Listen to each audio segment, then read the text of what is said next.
Hello, everyone. Hello. And welcome back to the pod. Yeah, we're back. We are the Quality Control Chicks. And, Pew pew. Nice. Nice. Well and timed. Jack as well. Yeah, he's here. He's going to be chiming in today. Yeah. Honorary QC Chick Jack. Yeah, today we are doing something a little different. We're going to spend kind of a whole episode talking about one really terrible movie. Yeah. Literally have neglected watching this movie for so long, and I was determined to just never watch it, to be honest. Same. My Letterboxd review I watched this for podcast research. I didn't really have anything else to say. Yeah. I mean, I do. We'll talk about it, but yeah, it's one of those things where I don't know if I'm, enjoyed the experience. If I wouldn't say that. Yeah. I mean, it was really funny. It was really funny. If anyone has already guessed, this was the worst movie of 2024. Mm-hmm. And I, for some reason, thought it was longer ago because I was avoiding watching it, but I guess it's actually not that old. It feels like I've been avoiding it forever. Yeah, same. And, funny enough, we literally just both watched it for the first time yesterday. Yay! Just before the pod. So, sometimes we do watch what we talk about. Yeah, only the bad movies. Only if they're the bad. really bad ones. If you haven't guessed it yet, we are going to be talking about Madam Web. Yeah. Morbius 2. Morbius 2. More Morbin time. More morbid. Yeah, that one I haven't seen. But No, that one I draw the line. I'm good. I don't think, unless we wanted to do another one of these, episodes where we probably could. really get into terrible movies. We could do a whole sub-series where we just do specific episodes for the Sony Spider-Man adjacent movies. We could just make the whole podcast just Sony Marvel movies. Yeah. We could. That's a market that's probably not been cornered for good reasons. Yeah. I feel like this is one of those episodes where I'm like really scared for my own life because I work for Sony, so this might be kind of awkward. Let's cut that. Look, they know it's bad. Yeah. Well, that's the thing with this movie. It seemed like maybe they could have gone the route of like they know it's so bad that they're laughing at themselves kind of thing. Yeah, but they can't take a joke. That's why they put Morbius back in the theater when we were making fun of it. And then everyone was like, no, you didn't get it. Yeah. That wasn't what we were trying to do. We were losing more money. Yeah. It's, it makes me wonder if it's going to end up being one of those movies that could be like a cult classic that people will watch in theaters late at night and just like scream the really terrible dialogue. I think that's the only way to watch that movie, really, is what the last 24 hours have taught me. Yeah, I think that would be the only way I could watch this movie again, is if it's with a group of people and alcohol is involved. Otherwise, I'm never watching this movie again. Yeah. But anyway, before we get more into the Madam Web, though, we'll briefly talk about other things because Jack and I finished the latest, maybe final season of Squid Game. I guess I still have to finish that. Yeah, I will not spoil anything, but I will say that the VIPs are back. And they're just as cringy as the first season. Mm-hmm. And there's different VIPs, so it's like not the same people as the first season, but same like setup and concept. Mm-hmm. And I found out something interesting because we watch the subtitled version. We don't watch the dub because it's not great. And Netflix has learned they don't default it to the dub anymore. They did that with the first season and people were like not watching it because they're like, well, this is so bad. Why would I watch this? Mm-hmm. I hate movies that are clearly 80 yard over. Well, we'll get to about that today. We will get to that. But what we noticed with the VIPs, I toggled between the English dub and the subtitle on my phone because I wanted to see, because when we were watching the original, the Korean language version, the VIPs all sounded like they were ADR'd. And we're like, that doesn't make sense. They're speaking English. But it didn't seem like it was the actual actors' voices. And sure enough, if you toggle on like the scenes they're in between the two versions, they're not dubbed in English in the English version, but they're still speaking English, but it's the actual actors.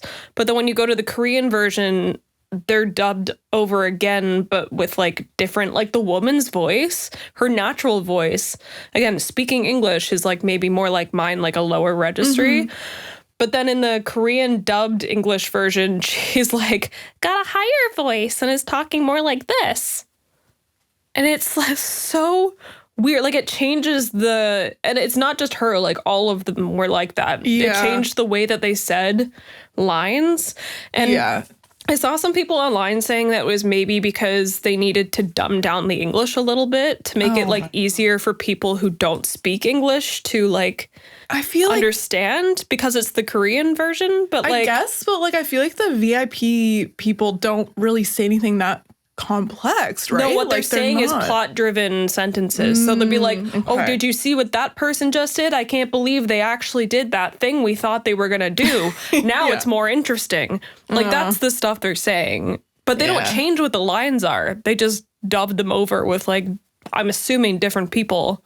Weird voice actors. Yeah, it was... And some of them had, like they had a range of different accents too, so a lot of them sounded almost like AI generated when they were like trying to match what the original performance was, but there was no real reason that I know of for them to do that in the first place. Oh God. And it's like pivotal moments, like Jack said, like they come in at the end of the games to sort of like, okay, now there's like, you know, less than 20 people left. This is when we're going to place bets kind of thing, right? Yeah, yeah. And so they're talking, I mean, like it's the writing of the lines aside, like they're talking during pivotal moments of the last few episodes.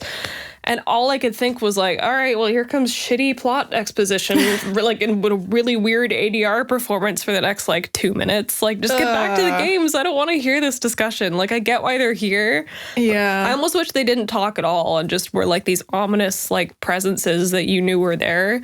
Yeah. But they're really just there to commentate the games. It's just so cheesy. Oh, it's like lame. These people are literally killing each other and you're just like, I thought he was going to do that. And you're like, what is this line delivery? Yeah. I feel so like weird. I remember that a little bit in the first season as well. Like, like there was just such a difference in how good the main actors were. And then the VIPs were just like, you could tell they were just like, they don't have to be very good. But unfortunately, it like ruins the series because, you know, if you just have a handful of actors that are like really, really bad in a scene with carrying those really scenes. Good actors, it's like, well, this just ruins it.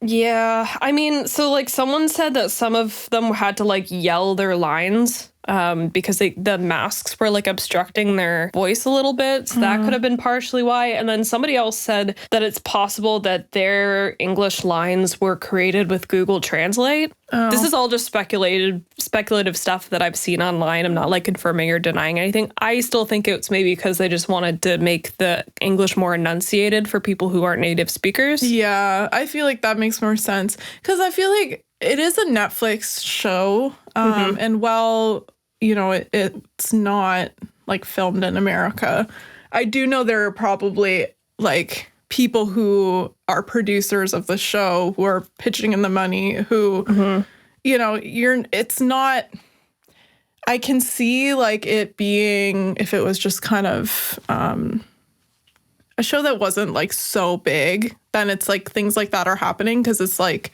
the money is going to certain parts of this show. But in this case, like it's a huge show. I mean, I have heard some kind of unfortunate things with like the actors not getting paid very well and stuff like that. There was some weird stuff happening for it being a Netflix show. So I feel like that almost doesn't matter anymore, though. You're like, for a Netflix show, it's like, I mean, with how rigid the film industry's been the last few years, like, I don't care what production company it is. I'm not surprised they're not paying people what they're supposed to be getting paid. That's half the reason there's been a bunch of strikes and layoffs. Yep, exactly. So, even if it is, like, Netflix's most popular and, like, you know, highest grossing, I don't know, show, like, because the other thing, too, is that what would surprise me is like you can't afford someone to like maybe properly be translating on set. Like, presumably the directors, maybe I'm wrong, they might be fluent in English, but maybe they're being like direct and stuff's getting lost in translation of the direction from the director to the actors who don't speak Korean. Maybe. I don't really know how that works. I would be shocked if the English speaking lines weren't at least written by someone who knew how to speak English. So... Well, something that, talking to the whole Americanized thing of it, there's rumors that they might make an Americanized version of Squid Game. Yeah, that's true. We don't need. We don't need it. And just make season 2 of the game show. Oh, yeah. Because I like Squid Game challenge that Netflix did. Not the Mr. Beast shit. The one that Netflix did. Yeah, that was fun. Have that be your American version. I don't need to see basically the same fucking story again, just set in the US. Yeah. They'd probably shoot it here in Toronto.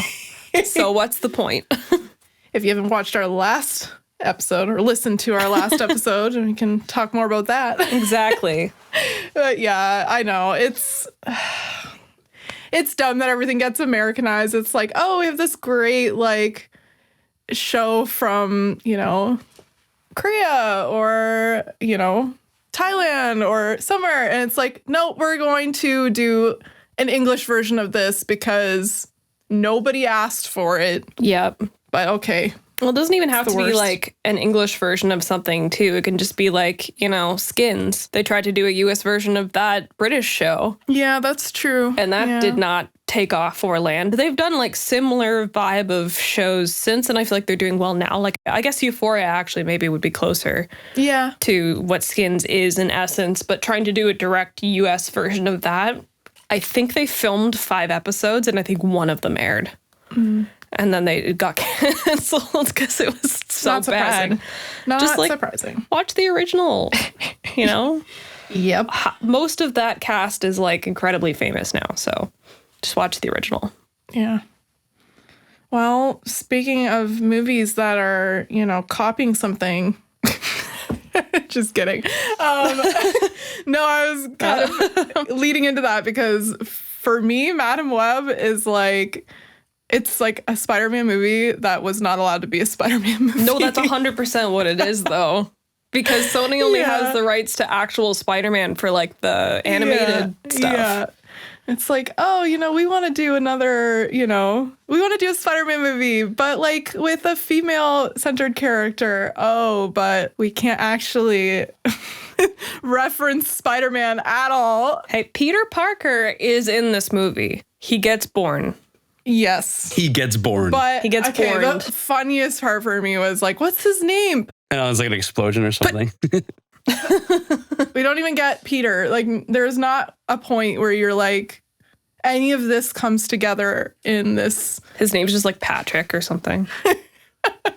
It was brutal. Yeah. Brutal. I love how they kept saying, like, when they talked about those people in Peru and they were like, the spider people. Otherwise known as men. No. Not to be sexist, though. Can't say that. Well, then they weren't even saying spider women either. No. Because they don't put on their costumes in the movie, technically. No, that's also true. Yeah. By the way, this episode, if you haven't seen the movie, well, too bad, because we're going to get right into spoilers. Mm-hmm. Because you have to talk about all the nitty gritty awful parts of this movie. And that's most of it. Yeah. That's like 99% of it. I'm trying to think of something redeeming to say and I can't. Yeah. Good for Pepsi. That's what I'll say. Good for Pepsi. It was Pepsi, the movie, wasn't it? Although, was it good? I feel like it was not the kind of advertising they wanted. That's true. Someone almost got killed by their sign, and that's not good marketing. Yeah. And Dakota Johnson, like we've talked about on a previous episode, couldn't even get her can of Pepsi open at the baby shower. She didn't even want to drink it. No. So, I mean, what does that say? Well, she even said in the movie she wanted a beer. She's like, oh, after what I went through, I deserve a beer? And gives her a fucking Coke? Sorry, Pepsi? No, not Coke. It's Pepsi. It's Never different. Coke. A little bit. It's different because they didn't sponsor this movie. Yeah. It's just funny to like sponsor and then, you know, every scene with it is not. No one's drinking it. No one's drinking it. No one actually wants it. Well, I'm glad I watched it yesterday because I have a lot to say. I had to take notes, so I will be referring to my notes a little bit.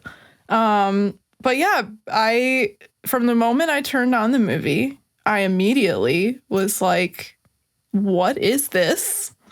It looked terrible. I think the first thing I said was, oh no. Yeah. Oh no. Yeah. Like something about the frame rate mixed with the way they colored it gave like literally not even good B grade movie. No. Like it was bad. It was, yeah. Not even like because I do like kind of gritty, like maybe could be shot on like a really crappy camera movies. But this one was like, it's a high budget blockbuster film that looks like it's shot on like the worst camera. Yeah, it kind of looked like a CW show. Yes. Honestly. Yes, that's totally in the so vibe. many senses of what that means. Yeah. So right away, frame rate, bad. Yep. Did you how did you acquire your viewing version? Where did I watch it? Yeah. I watched on Crave. Oh, it was on Crave. Yeah. Whoops. Craven. Oh shit. Yep. It's Craven time. It's Craven time. Why is it that Crave has all of those movies? I don't know. I'm always afraid to watch stuff on Crave because I feel like if I ever do find a movie that I'm looking for, it's in French. Yeah. And I'm like, I've had that a couple times. I'm so fine if you disappointed have by that. A French version of it on there is fine. It's a Canadian service, but have the English one too. Yeah. Because I don't want to watch an English movie that's dubbed in French with English subtitles. Yep. So, yep. It's brutal. For a while there, I thought it was something wrong with my streaming service. Like maybe I had it set somewhere. I know. Weird. I was then like, I just realized I've seen everything else I've watched in here in English, so it can't be something in my specific settings. Yeah. It's got to be something like on the actual platform. Everyone deals with it. Come on, Crave. Get your shit together. Exactly. Wanted to get right into talking about the zoom-ins in that first scene with her mom in Peru. Every scene? I could not handle it. I was like, okay, I got first of whiplash all, a little bit. What do you think it was done after in post, right? I 100% guarantee you that all of the ones in that scene and the final like battle, I'm pretty sure those were all added in post. Yeah. I don't think that was actual camera work. Why? Like, why? Probably because they were like, wow, this is so boring. We need to make it visually more appealing. Punch, punch, punch. Just freaking... The cameras were doing more punches than the actual characters because almost fucking nothing happened in this movie. Yeah, exactly. Maybe that was the way they were upping the action, upping the ante, just being like, more zoom-ins. That'll look like... I can guarantee you some producer said, I need this to be less cutty. And they were like, well, how do we make this faster paced without making it super cutty? Oh, we'll just add a bunch of digital zooms and hope no one notices that they were added later. Because like movies can get away with doing that. You can totally add reframing and stuff or like zooms in post if you don't have the time or ability to reshoot something, or you decided you want a scene or a shot to be more dynamic. You can do that without it being so distractingly bad. But like what we say with a lot of post stuff, like, especially when the awards season comes around, it's like, oh, stuff's nominated for sound. It's like, well, I didn't notice the sound in that. It's like, well, yeah, because if you did, it probably means it wasn't very good. So if you're noticing things like post, like digitally added zooms on camera work, it probably means it's not done very well. Yeah. Because the films are shot on like a super high resolution and then they're kind of compressed down while the editors work on it so that they can actually like not have their computers explode. But that also means that they have the ability to do post zooms and not lose so much quality of the image. So like all the tools are there for you to be able to do that. But when you're doing it in a scene that like the end battle, it looked bad too, but I get it. It's a fight scene. Yeah. For me, it was just like, it was so invasive for that opening scene with her mom. It didn't need to be that intense. Why? Why is this happening? Like, I feel like someone's jabbing something in my eyeballs for no reason. Madam Web, why is this happening? It's the tagline. Should be the tagline. God, it was brutal. Like, I'm like, what? Why? I think that's the thing, right? Is like, I like experimental filmmaking, and I like when people take risks and when people do something different. Yeah, like even if it didn't fully land, or if it's like kind of, you know, a little bit like, oh, that's weird. But like, I like that it's weird. Yeah. I do like movies like that. But again, it just doesn't, all the things in this movie didn't fit because it's not supposed to be that movie. No, and I think it comes back to sort of what I was just saying, what we've said before.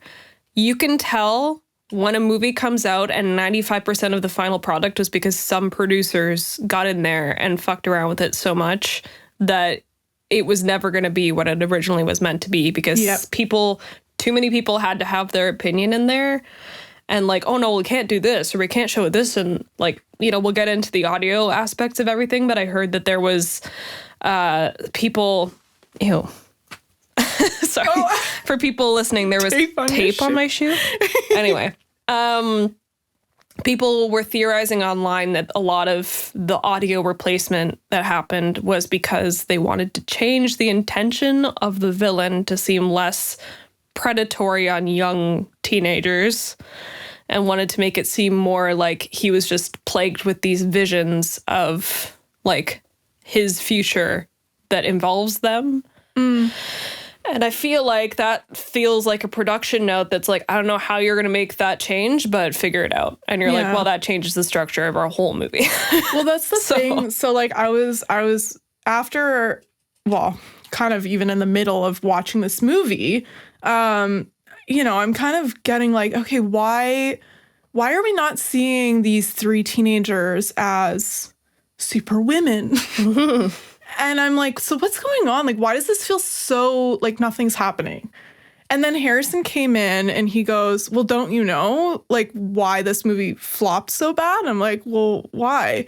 He said that apparently there's a rumor, and it's kind of alluded to because Dakota Johnson did an interview that kind of got people talking about it, where they said that originally the script was supposed to be like, this guy wanted to go back because he has a vision that Peter Parker is going to kill him. And so the movie was actually supposed to be him wanting to kill a baby or a pregnant woman. Oh. And so with that, like, I don't know if it was as they were writing the script, because that was the script that I guess she would have signed on, like Dakota Johnson would have signed on to. Because she said apparently went through so many different changes, and that's why all the ADR was done. That's why, like, these girls seems totally pointless. That's why there's so much like disconnect. She says that like it was a completely different story, apparently.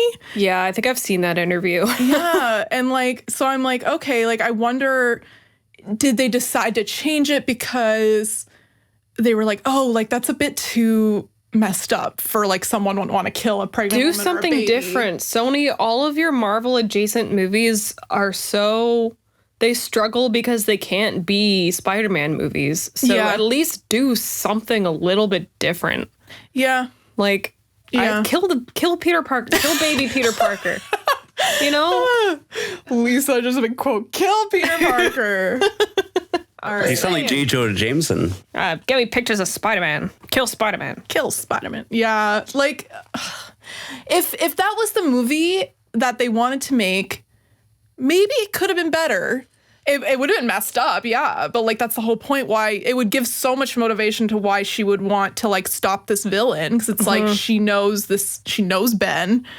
She would not want this baby. Like if she knew all this, it would make so much sense that she'd get involved in this like whole thing. But the whole thing with the teenage girls, like, oh yeah, I'm not just helping you. Cause why? Because I took an oath as a paramedic. Like, it literally, it's so unmotivated. It doesn't make any sense.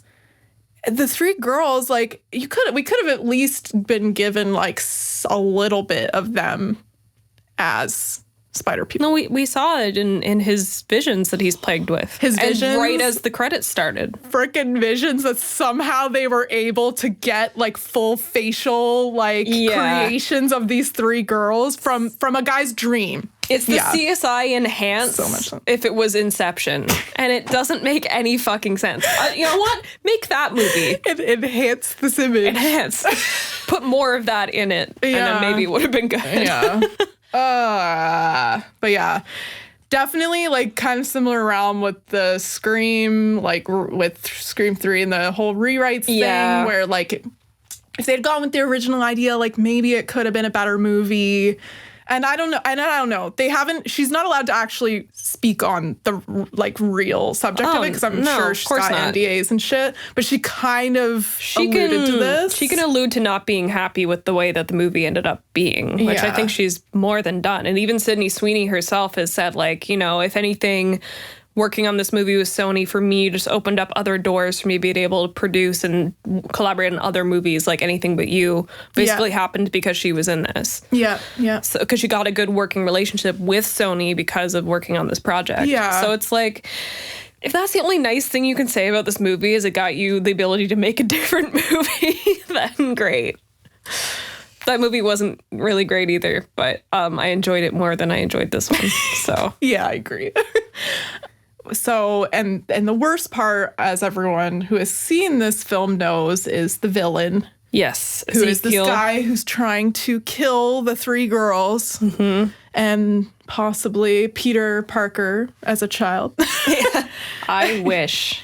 So I wonder, you know, it's like the ADR stuff. I'm like, okay, so maybe they'd shot a bunch of scenes where he would just specifically reference baby Peter Parker or the pregnant woman, and it was like, so maybe they had to like ADR so many of his lines to kind of hide the fact that they did all these big story changes and script changes. Yeah, I mean, like I was saying before, the big thing I heard about the script changes was that they wanted to make it less intense that he's going after these young girls, this older predatory guy, even if it's just to kill them in a non-sexual way. Like, it's just an older man, you know, preying on young teenagers. So a lot of that was allegedly because they just wanted it to pivot it to like, no, he's just really bothered by all the visions he keeps having. And he doesn't care that they're teenagers. He just wants to kill them because they're going to kill him. And we're going to try and focus on that more than the fact that they're teenagers, because I think there's still just one line where she's like, but they're just kids or something that was left in because I probably couldn't take it out. Yeah. But what I discovered by the end of this movie, and I was saying it midway through, but then the movie ended and I was like, no, I'm pretty sure this is what I believe about this film. I think it was edited for the ADR. I think that character was all ADR. But you can tell that like 90% of the rest of that movie is also ADR. And anytime they would cut away from like when she goes to the Amazon, which by the way, she fucking teleports. Yeah. And then I'm going to go on a tangent for a second because this made me so that's annoyed. What we need to do, because this whole episode is just talking about how terrible the movie is. So do it. Okay. Here's what happened. Go off, Queen. She went to Peru. Who knows how she got there, right? She's there for like 5 minutes, and then 5 minutes later, she's back. Yep. She drives up to Ben's house or Emma Roberts' house or whoever's house it was where they were staying in the broken up, beaten up taxi that she stole. And I'm like, did you park that at the airport? You know, like, where? And no one's reported it missing. You also steal an ambulance later and you call in for backup and no one's like, sorry, who's this? Yep. Just no, and it's she fine. somehow flies after there's been an announcement on the news of her kidnapping 3 girls. She was able to get through customs. Somehow able to fucking fly. It makes zero sense. At that point, that's after the scene in the diner where that guy calls in to like say that he's found the girls. And so I'm like, there's significant like information now about her as a kidnapper. She's stolen multiple vehicles too. Yeah. Like, but no, she was able to go to Peru and come back and at the end of the movie, when she like loses her eyesight and ability to walk, she doesn't have to go to jail because, she's crippled. Because, that's how law works. Yeah, that's true. Well, if they didn't press charges, maybe it's fine. Worst, she pays a fine for stealing. I feel like if the girls didn't press charges, okay, fine. But like, as you said, she stole 3 vehicles. That's true. She was a part of an incident where another cab gets fully blown up. That's true. Like, girl, you're in trouble, girl. Well, she removed the license plate from the cab, though, so... Oh, yeah. I think that's why she got away with it. That's why. For sure. Yeah. They wouldn't be tracking the smashed up engine or anything. Again, this is before the internet, right? 2000s? Yeah, but they can enhance girls' faces from memories, so they can't track down a car? Before the internet, even though there are a lot of errors to the time of when this movie is supposed to take place. Well, it was when that one Beyonce song came out, because we saw Beyonce on the side of a building, so. Them putting in those songs were probably the only good part about the movie for me. Like the Britney Spears toxic fight scene. Well, I think so. The movie's 2003. I don't think that came out in 2003, did it? I think it did, but I was looking into it, so I think technically it was late 2003, and this movie's supposed to take place like early 2003. So yes, it also still doesn't make sense timeline-wise, but I'm like, it's still in the same year. So it's like a little more forgiving. Right. I'll give them that. But there's so many other things in this movie that like I took a couple notes on some because I was like, that doesn't make sense. So like, the Vanderbilt skyscraper, One Vanderbilt in New York. So like that wasn't built until like 2020. But there's a shot of it in the movie. You see it. It's just like one of those, B-roll, like whatever. Getty Yeah, stock probably shots. Yeah. Stock for sure. But they didn't care to like be like, oh, that doesn't actually make sense. Oh boy. For 2003. That's one of them. And then there's also a guy on the subway. He's playing PlayStation Portable. Oh, right. Yes, I heard about this one. Yeah. I mean, I saw it in the movie, but also, yeah. And for people who are like, who really know their tech, that didn't come out till 2005. But anyway, there's a couple things. I know there's like other like details that people were like looking into, like, just certain like clothing, things like that, like just didn't match the time period. But also like I heard that they bounced around to different, like when they wanted it to be because she bounced around to different countries, so might as well. Yeah, they could just pick whatever they want. Yeah, what's convenient for this scene? It's 2024, sure. Yeah, it's 2003. Yeah, why not? Sure. Yeah, there was so much continuity issues there. I was pointing out to Jack today as we were finishing the movie that she was also like kind of wearing Pepsi colors in the last scene. She had a red jacket and kind of like a silvery white shirt and blue jeans. And I was like, okay, come on, just call this like Pepsi the movie and get it over with. Because also like the Pepsi sign attacks her. The S from Pepsi is what blinds her. Oh, maybe she's Coke and it's Pepsi attacking her. You might be onto something. Because wasn't the villain, he was like, his suit was black and red. Yeah. Ooh. Cherry Coke. Cherry Coke. I don't know which one's black. Oh, Diet Coke. I say that. I was about to say I don't really drink pop. I'm literally drinking a Sprite. I don't. Wow, know. you're just like Dakota with the limes. I know. I don't really drink pop. Limes. I don't really drink pop. I should have just sat here for the bit and just almost opened it through the entire thing, but not just to be like her in the baby shower scene, just for fun. Yeah. Normally I am drinking a beer. I am not with child. I just am taking a break from drinking. So I thought I would wear I'd wear brewery merch in spirit like, of... look, I still drink. Just so you know. Beer. What's your child's name? Oh my God. It's Wait, can I tell you my favorite Spider-Man joke? What? What's Peter Parker's favorite rice? Uncle Ben. It's Uncle Ben. I have seen that. I've seen that as a meme, and it's like Tobey Maguire like doing the really ugly cry where he's like, yeah. We can go right back to the beginning because there was a lot that I noticed like right away.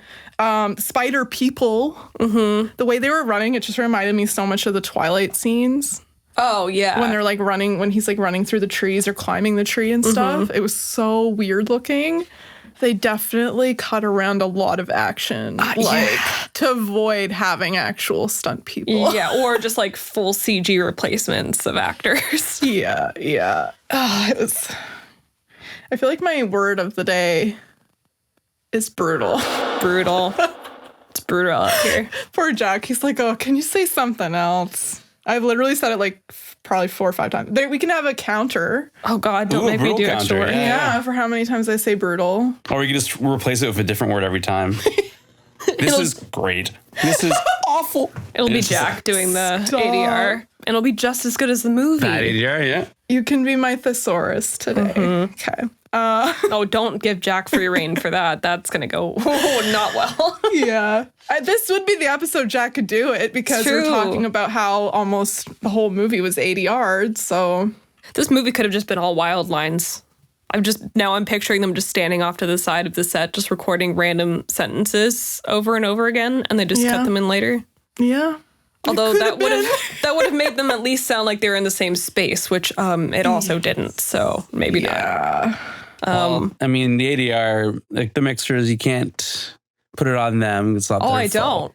No, it's clearly something with the script and all these changes. However they did it, it's.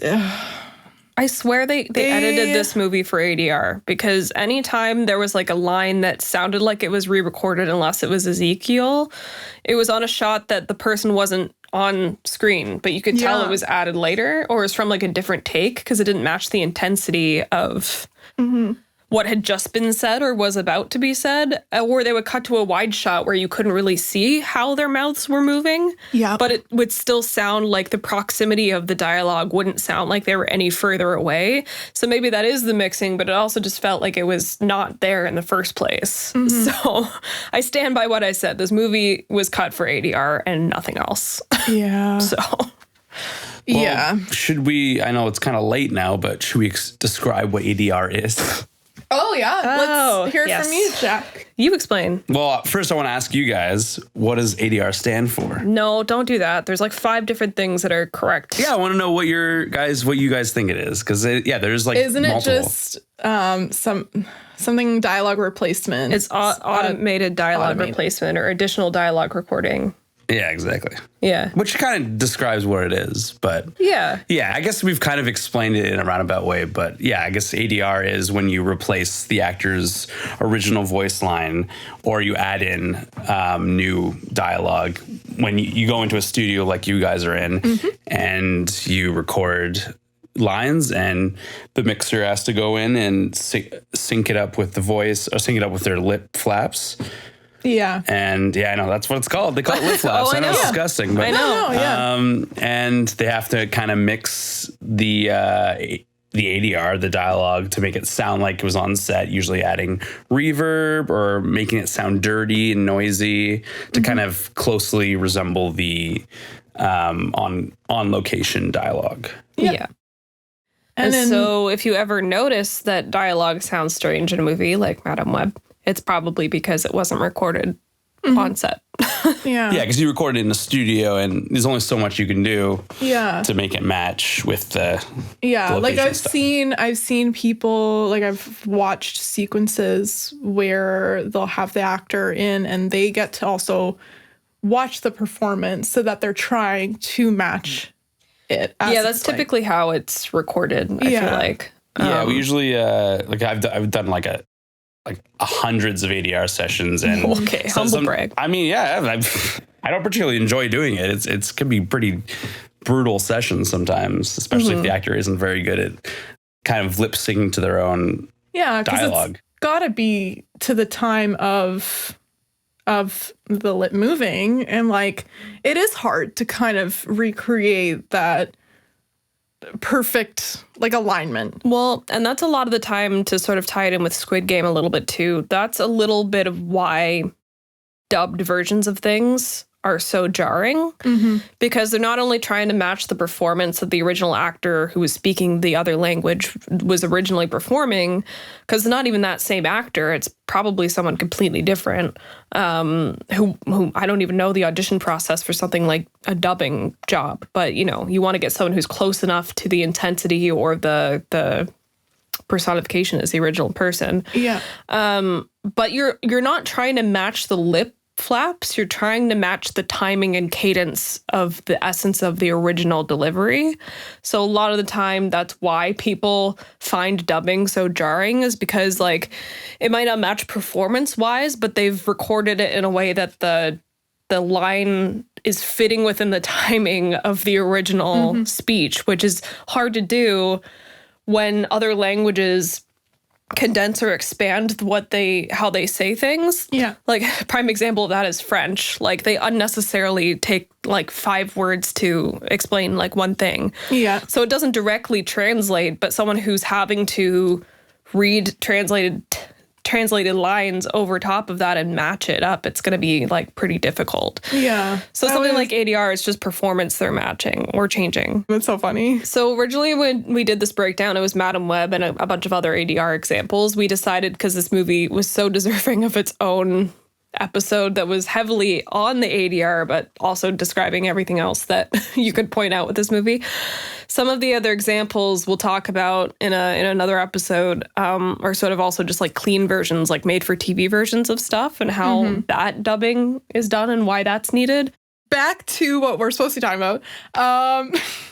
So with the ADR, I just wanted to point out, since we've described it and we've really talked about it, the couple scenes that I found to be the absolute worst were when the villain is in bed. I don't know who she is. It's just some woman. She was just there for that scene. Yeah, just that scene.